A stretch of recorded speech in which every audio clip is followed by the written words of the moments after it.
விறகு வாங்கலையா? விறகு விறகு விறகு சார், விறகு வாங்கி சார், கிலோ 10 ரூபா தான். இப்பெல்லாம் யாரு விறகுல சமைக்கிறா? அதானே, என்ன இந்த காலத்துல போய் விறகுலாம் வித்துனுக்குறீங்க? அவன் வீட்டுக்கு 3 சிலிண்டர் 4 சிலிண்டர் வச்சு யூஸ் பண்ணுகிறான். இதை தூக்கி போட்டு வேற தொல்லை பாரியா. என்ன சார் பண்றது? எங்களுக்கு இந்த தொழில் விட்டா வேற தொழில் தெரியாது. எங்களுக்கு ஒரு காலம் வரும் சார். விறகு விறகு விறகு.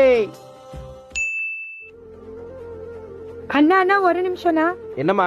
அண்ணா சிலிண்டர் புக் பண்ண வரவே மாட்டேங்குது, என்ன ஆச்சு? ஏமா உனக்கு விஷயமே தெரியாதா? ஈரான்காரனும் அமெரிக்காக்காரனும் மாத்தி மாத்தி குண்டு போட்டதுனால சிலிண்டர் எல்லாம் தட்டுப்படி ஆயிடுச்சு. நீன்னு இல்ல, யார் புக் பண்ணாலும் சிலிண்டர் வரதுக்கு மாச கணக்குல ஆகுமா? சிலிண்டர் இல்லாம எப்படின்னு சமைக்கிறது? ஏமா நானே சிலிண்டருக்காரன், எனக்கே சிலிண்டர் இல்லன்ட்டாங்க. அதான் சமைக்க விறகு வாங்கிட்டு போறேன். நீ சமைக்க விறகு வாங்கிக்கோமா. என்னென்ன இப்படி சொல்றீங்க? நான் விறகு எங்கன போய் வாங்குறது? அந்த தெருமுக்குள்ள ஒருத்தர் வித்துன்னு இருக்காரு பாருமா, அவர்கிட்ட போய் வாங்கிக்கோமா.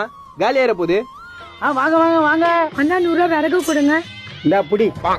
நோ, என்னண்ணா 2 விறகு கொடுக்குற? பின்ன எல்லாத்தையும் வாரியா கொடுப்பாங்க. கிலோ 1000 ரூபாய். 1000 ரூபாவா? ஆமா.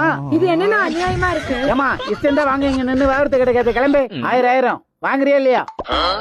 இந்தாங்கண்ணே. இந்த அப்படி இடத்த காலி பண்ணு. நிக்காத, கிளம்பு கிளம்பு.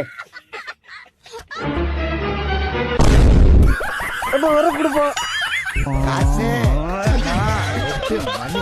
கொடை பிடிச்சி நைட்டுல கறக்க போற